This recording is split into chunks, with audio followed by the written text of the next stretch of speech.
السلام علیکم ورحمۃ اللہ وبرکاتہ۔ محترم سامعین، امید ہے کہ آپ حضرات خیر وعافیت سے ہوں گے۔ اللہ تعالیٰ آپ سبھی کو صحیح سلامت رکھے، ایمان کی حالت میں رکھے اور حج 2023 کے لیے اپنی بارگاہ میں قبول فرمائیں۔ دوستو، اس سال آپ حضرات کو معلوم ہے کہ حج کمیٹی آف انڈیا کس طرح سے حاجیوں کو ٹارچر کر رہی ہے، پریشان کر رہی ہے، ہر طرح سے پریشان کیا جا رہا ہے۔ آج بھی میں آپ کو کچھ واقعات بتانے والا ہوں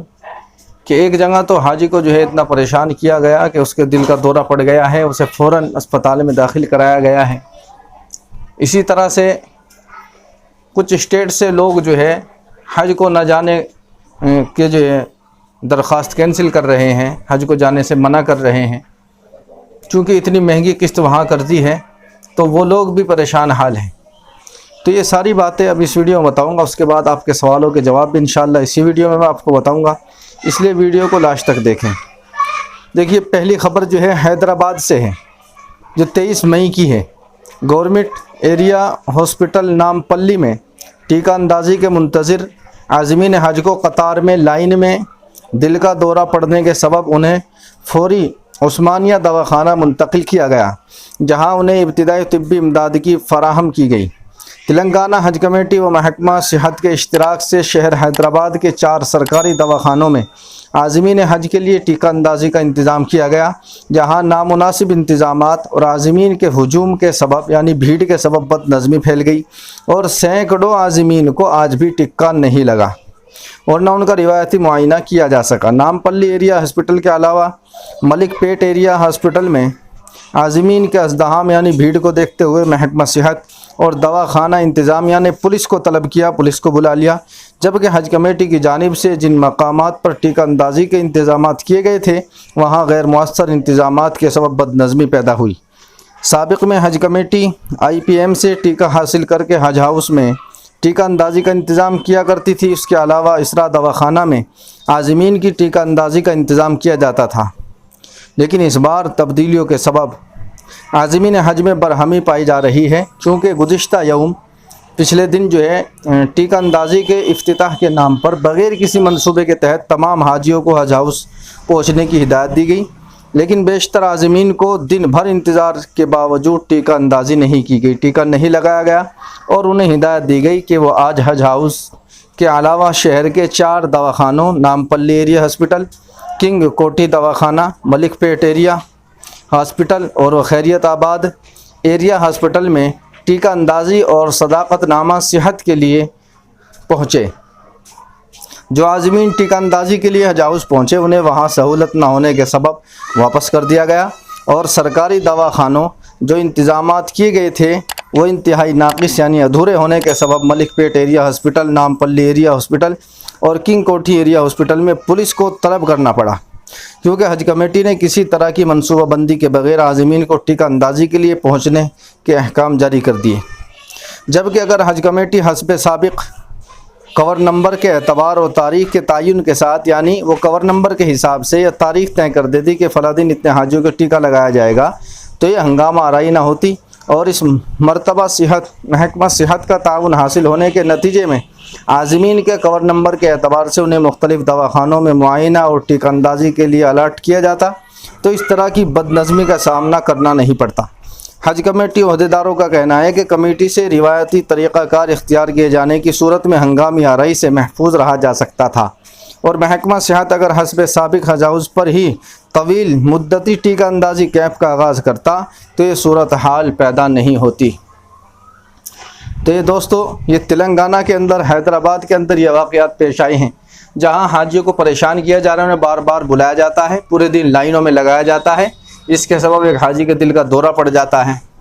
اور پریشان ہو کر وہ حاجی شام تک گھر واپس چلے جاتے ہیں، لیکن ان کے